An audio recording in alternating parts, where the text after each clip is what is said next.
What's going on, ladies and gentlemen? Thank you so much for tuning in. It's me, Mikey Pipes, with Peter Pipes. It's so much better sounding than Peter Piper. Good morning, ladies and gentlemen. It is Wednesday, November 2nd, 2023. On our way to a service call in the village of Lynbrook, which is in Nassau County, on Long Island, in the great state of New York. A little cold out this morning. Woke up to walk the dogs. It was 33 degrees, 1 degree away from potential freezing weather.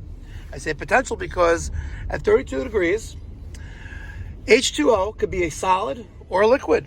And depending on how much BTUs you give it to cool it off, will justify if it's in a solid form or a liquid state. Going to a new client. They have a steam boiler. Apparently it broke the valve off when they were trying draining it, and it can't come out. Well, that's not what your sister said last night. Oh!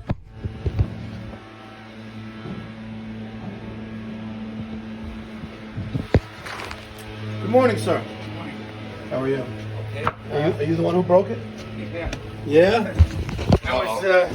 What were you doing?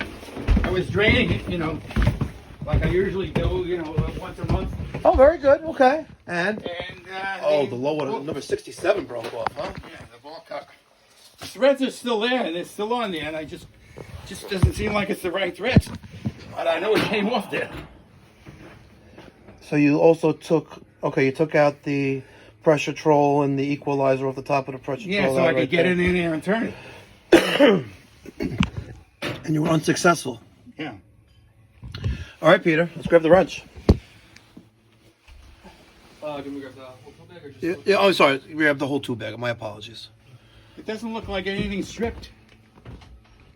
No, it looks like it just broke off. The threads are... Do the threads remain? It looks like... Oh, no, it was on there, but just barely. Yeah, I don't think just barely. They just barely threaded it on. Yeah, that's... All right. We shall fix. Let's see. To the rescue, maybe. Let that soak in there a little bit. And I'm contemplating just taking these off. Yeah, I was thinking about doing that too. And it's like... Peter, I hate to do it to you. Want to grab the socket set? Sure. And then grab like a 24-inch wrench. Okay. All right. We're gonna try to take this flange off and then hold back with the wrench, because I don't want to damage your 67. Yeah. It's expensive to replace because they don't use those type of low water cutoffs on residential boilers anymore. Everything's electronic now, probe style. Yeah. It senses the water, to ground, and that's how it operates basically. So when this broke off, how you sweating a little bit? Yeah. At what point? I had the 2 pails there. Oh, at what point? Yeah. At what point did it break off during the draining process? Right in the beginning? Right in the beginning. Yeah, I just put the handle down. And you're like, oh fudge! It fell into the bucket. And I've done that since '81. I don't know how many hundreds of times. Yeah. Well, at least probably 4 or 6 times during the heating season. Times that by 30 years, 40 years. Yeah, many times, hundreds of times. You're right. Yeah. So we're gonna take that flange off and hopefully get this thing working. All right, 1/2 inch socket. Not one-handedly. The only thing I'm concerned here, the gasket. When we take that off, we have the I don't know if I have that. The roll of red rubber I was just gonna say, flange gasket. You know what? Worst comes to worst, I'll use a regular circulator flange gasket and cut it to size. me and Danny made one for that job. Yeah. Yeah, Sid Harvey sells the roll of that red high temperature matting. Yeah. You make flanges out of it. Well, I think we'll be okay. I see it starting to move around a little bit there. And again, I forgot to wear my gloves.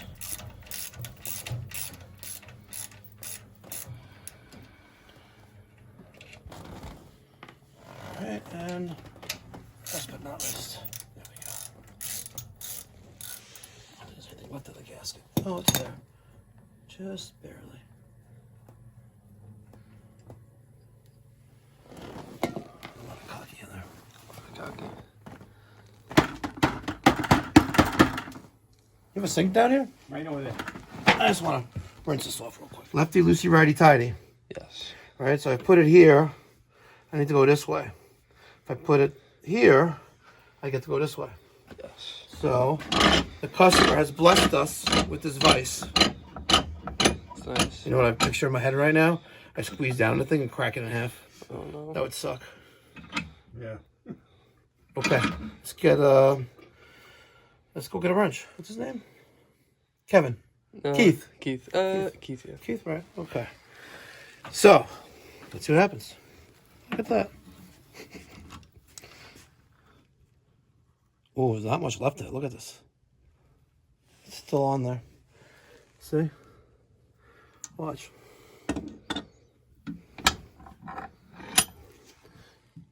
Still on there, pieces of it. Oh yeah. That's not going to be a little interesting here. Is it just a close 3/4? Yeah. Oh, let's get some. Take the Teflon tape out of there. I really should have worn the gloves for this one.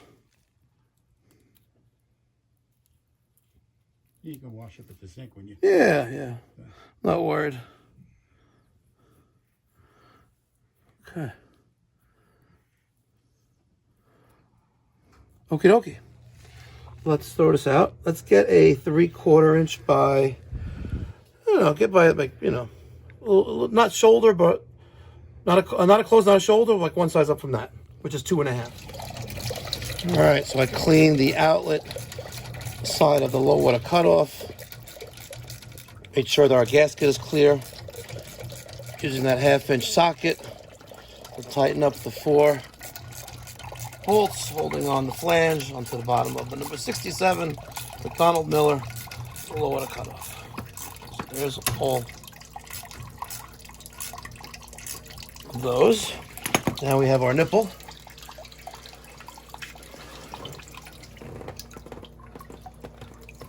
And the valve, let's tighten this up. This is the valve. The valve is, where's the valve? It's up there. So this is the side that broke off. It don't fit on. There's still some threads in there. Nothing wrong with this valve, so let's do this quick. There you go. Voila. Tighten up and we're done. So the sight glass cracked. So we got a new one. And have you seen me do this before? No, I've actually never seen anyone do it. So we're gonna stick in the top there. First, we're gonna make sure that the area inside the upper and lower valves are clear. I already pulled out the actual valve itself and used the rod, and we went in there and basically like rotted her out a little bit because there was some pieces of glass there. So now, and the pressure control is back together with the pigtail, and we clean that out. So we're gonna put that in there. It's gonna bottom out the top, and I'm gonna make a little mark right, like slightly above where the threads are. Slightly above, right? Because if I do it just at it, I may not be able to get the slide in or tilt in the sight glass. So there's a mark right there. We're gonna use our sight glass cutter, which is right here. We're gonna line this up, and last time I used it, that's how long the last one was. We're gonna loosen this up. We're gonna bring this stop up to that mark, which is right there. Okay, and then we're going to tighten up this set screw. And then we'll put a little extra on it. Like that. So now, there's our cutting wheel. There's a little indentation right there. So as long as that's right there, it'll push in. See that little half moon? I'm pushing in. It's not going to interfere. It's like if it was like over here, for example, I'm not going to be able to get a good cut or go keep it off. So there it is right there.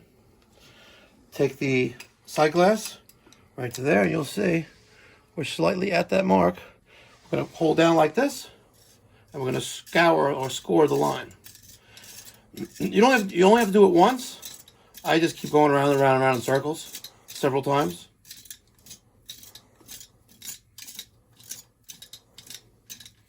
Okay, and then a little tap, and she's off. No. I like to take that field cut and put it on top, while the factory cut is on the bottom. There's the brass nut. We have a friction ring and then a rubber washer. And then we have the same on the opposite side.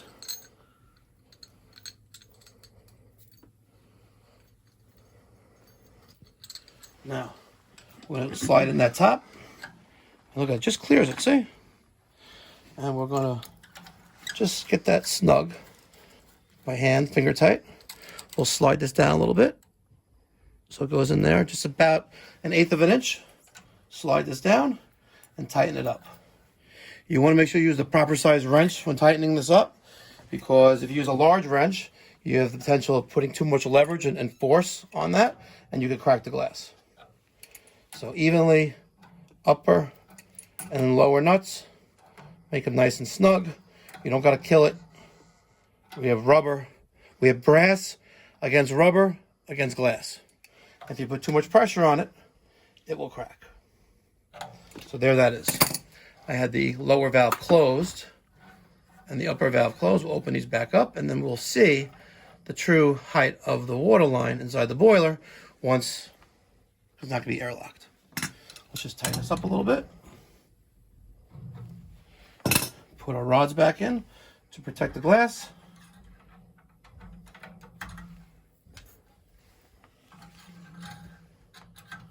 And voila.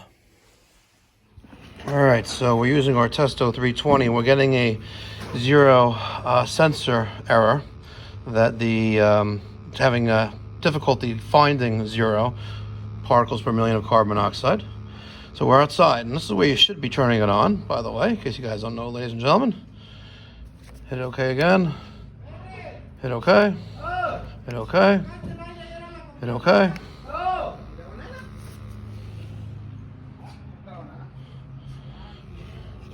Yo quiero Taco Bell. See. All right, so we're running outside, 21% O2. It's 52 degrees out. 0 parts per million of carbon monoxide. Let's go shove that into the boiler. There's our test hole that someone drilled in previously. Let's test combustion.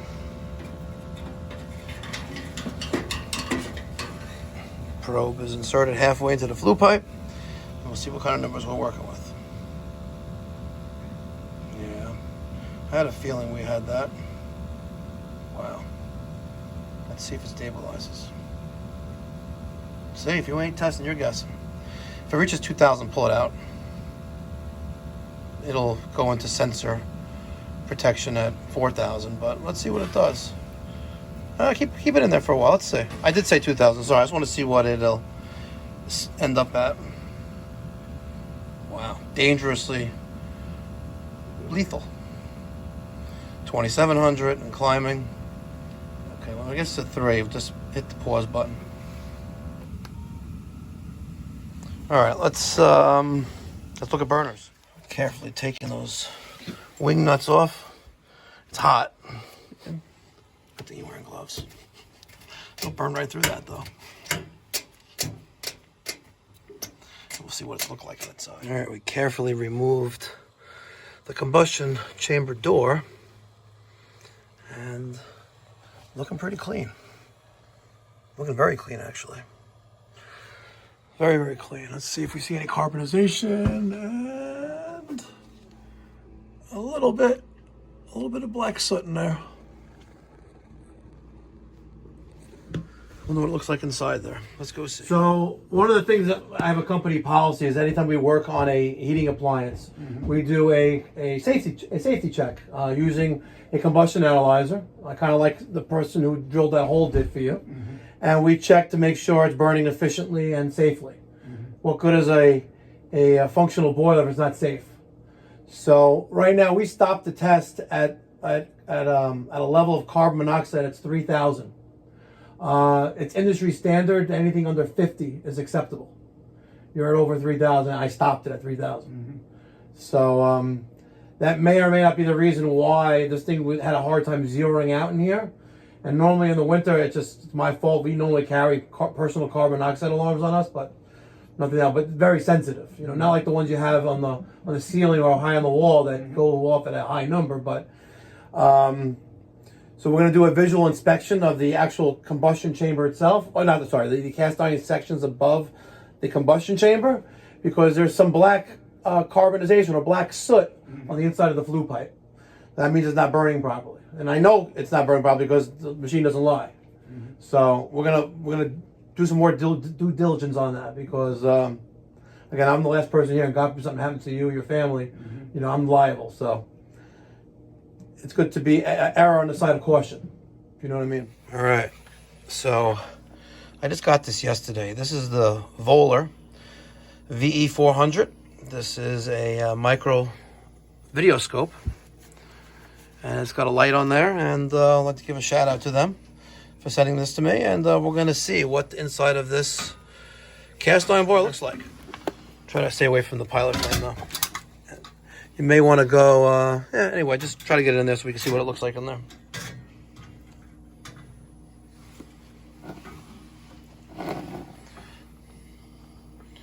Okay, keep going. Okay, try to go back more. You know, it doesn't look terrible. See if we can go up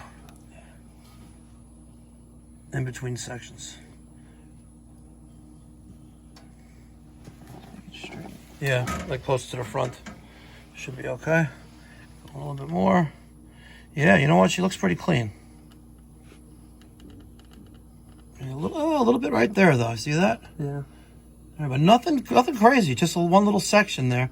And maybe one of those burners could be out of check right there. We have to take these burners out and clean them. Yeah, but just right there. So you're on that side, the left side. We'll take those burners out and check them out. All right, so we pulled all the burners out. We'll do that one last. Cleaning the slats in each main burner. Make sure there's nothing blocked in there. All right, all the burners are back in, and without disturbing the pilot, I use my little brush, clean that one. Now, take a note of the gas pressure. We have 10.5 max, 4.5 minimum, and a manifold pressure of 3.3. So we're gonna dial that in, and hopefully that fixes our carbon monoxide issue. So on the bottom of this White Rogers millivolt gas valve, which is a fortune, got our digital manometer hooked up, and let's fire up and see what we got.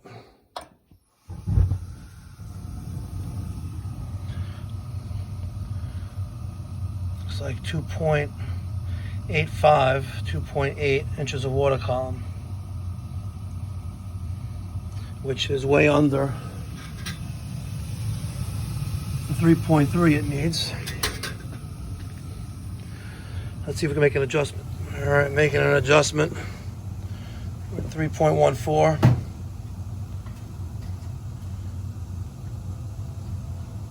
.2. Need to be 3.5.